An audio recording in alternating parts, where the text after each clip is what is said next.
एक गुरु और शिष्य जंगल से होते हुए अपने गांव जा रहे थे। अंधेरा काफी हो चुका था। शिष्य ने अपने गुरु से कहा कि गुरु, काफी रात हो चुकी है, अगर आप कहें तो आज की रात यहीं आसपास किसी गांव में गुजार लेते हैं। गुरुजी ने अपना सर हिलाया और वो आसपास के गांव में एक छोटे से घर के पास जाकर रुक गए।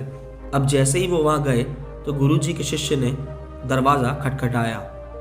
उस घर में एक गरीब आदमी बाहर आया तो गुरुजी ने बोला, हम अपने गांव जा रहे थे, लेकिन काफ़ी रात होने की वजह से हमने इसी गांव में रुकने का सोचा।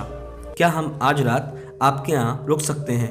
गरीब आदमी बोला, हाँ क्यों नहीं, आप दोनों अंदर आ जाइए। अब जैसे ही गुरुजी घर के अंदर गए तो उन्होंने देखा कि उस आदमी के घर में बहुत ज़्यादा गरीबी थी। गुरुजी ने उससे पूछा कि आप क्या काम करते हो? वो गरीब आदमी बोला कि मेरे पास बहुत सारी ज़मीन है।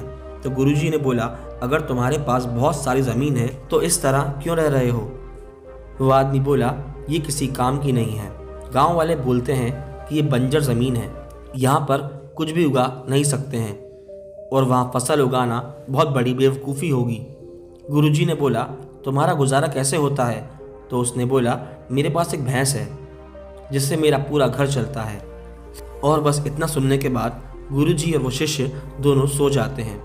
और रात में जब सब लोग सो रहे होते हैं तब गुरुजी अपने शिष्य को उठाते हैं और उस गरीब आदमी की भैंस लेकर अपने गांव चले जाते हैं। शिष्य अपने गुरु से पूछता है कि गुरुजी, कहीं आप ये गलत तो नहीं कर रहे? उस गरीब आदमी की रोजी रोटी उसकी भैंस है जिसकी वजह से उसका घर चलता है। तो गुरुजी ने अपने शिष्य की तरफ देखा और बोला कि कुछ मत कहो, बस आगे बढ़ते चलो। इस बात को तकरीबन 10 साल गुजर चुके थे और जो गुरु का शिष्य था वो भी अब बड़ा गुरु बन चुका था। उन्हें उस गरीब आदमी की याद आती है कि मेरे गुरु ने उस आदमी के साथ अच्छा नहीं किया था, मुझे एक बार चल के देखना चाहिए कि वो आदमी अब किस परिस्थिति में है। वो शिष्य उस गांव की तरफ जाता है और वहाँ जैसे ही पहुँचता है तो वो देखता है कि जहाँ उस गरीब आदमी का झोपड़ा था वहाँ एक बड़ा सा आलीशान महल बन चुका है और उस झोपड़ी के बाहर जो बंजर ज़मीन थी उस पर फल और फूल खिले हुए हैं। तभी उधर से उस घर का मालिक आता है। शिष्य उसे पहचान लेता है और उस आदमी को बोलता है, तुमने मुझे पहचाना नहीं, मैं अपने गुरुजी के साथ आया था यहाँ पर, हम एक रात के लिए आपके घर पे रुके भी थे। वो आदमी उसे पहचान लेता है और बोलता है कि उस रात आप कहाँ चले गए थे?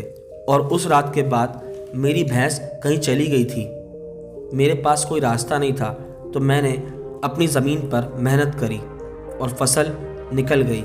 ये सुनने के बाद शिष्य की आंखों में गुरुजी के लिए आंसू आ गए थे। इस कहानी से हमें सीख मिलती है कि जैसे वो भैंस चली गई थी, उस आदमी ने एक और रास्ता अपनाया, उसने ज़िंदगी में कुछ करने की सोची।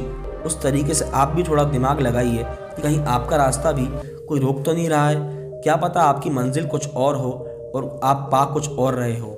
एक बार रास्ता बदल के ज़रूर देखना दोस्तों, क्या पता मंजिल आपका इंतज़ार कर रही हो।